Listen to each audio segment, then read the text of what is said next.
शतक सचित चोर दुल्हा राम जी लला।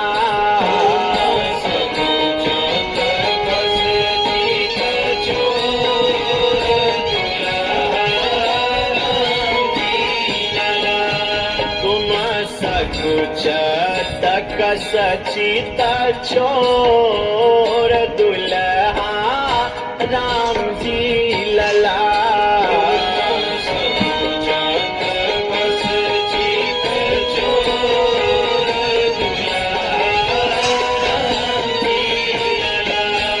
आहे जेवाहु व्यंजन रुचिरा हमारो।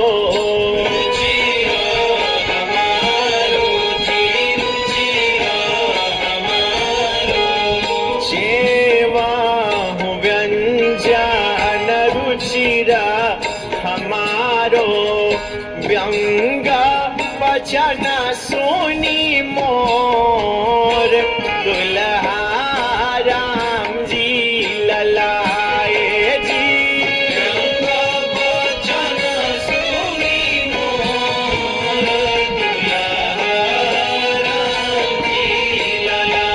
तुम सकुचतक सचित चोर दुल्हा राम जी लला।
एक सखी जब राम जी प्रसाद पा रहे हैं तो सखियां कैसे देखिए ताना मार रही हैं। मिथिलांचल का भाव है। तुम तो श्याम काम छवि लाजत।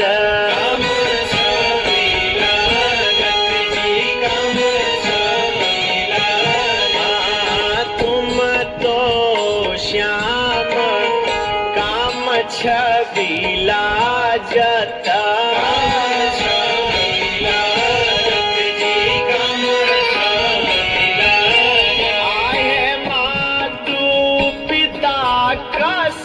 गोर दुल्हा राम जी ललाए जी।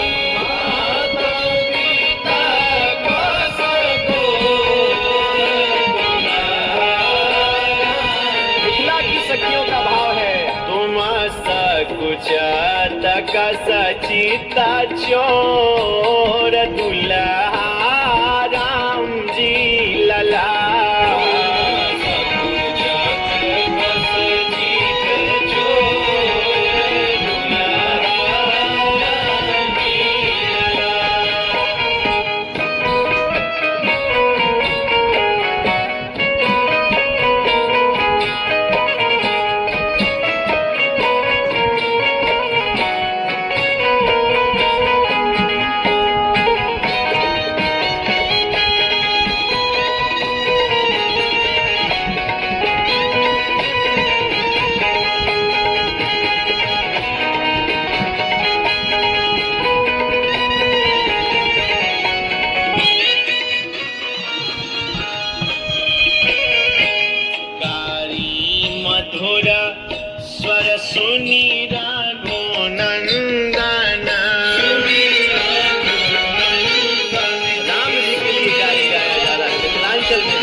कस चित चोर दुल्हा राम जी लला।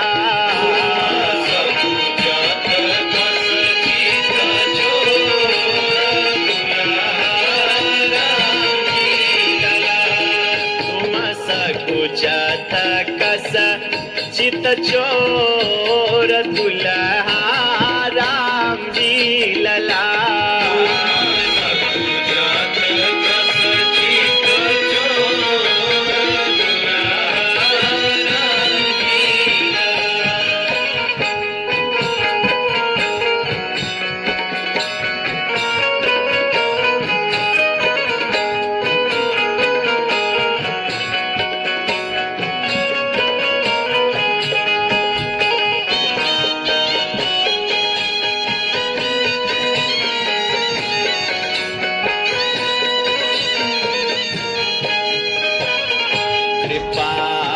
निवास हरसी सखी गावे। सखियां अपने भाव को प्रस्तुत कर रही हैं राम जी के प्रति। कृपा निवास हरसी सखी गावे।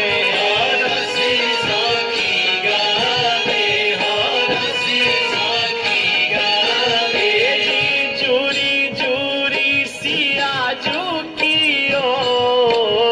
दुल्हा राम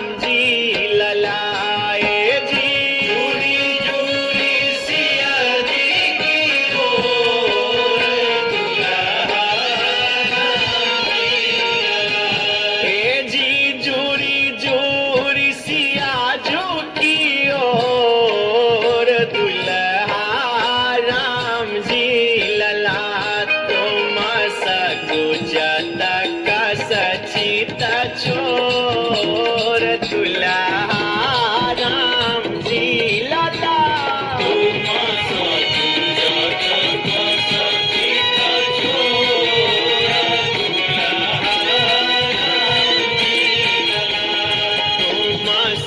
सकुचत कस चित चोर दुल्हा राम जी लला।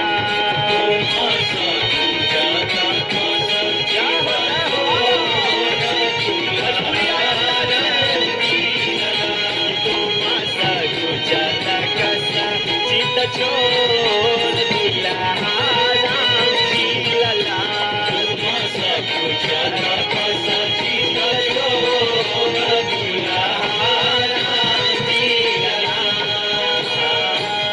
रामचंद्र की जय।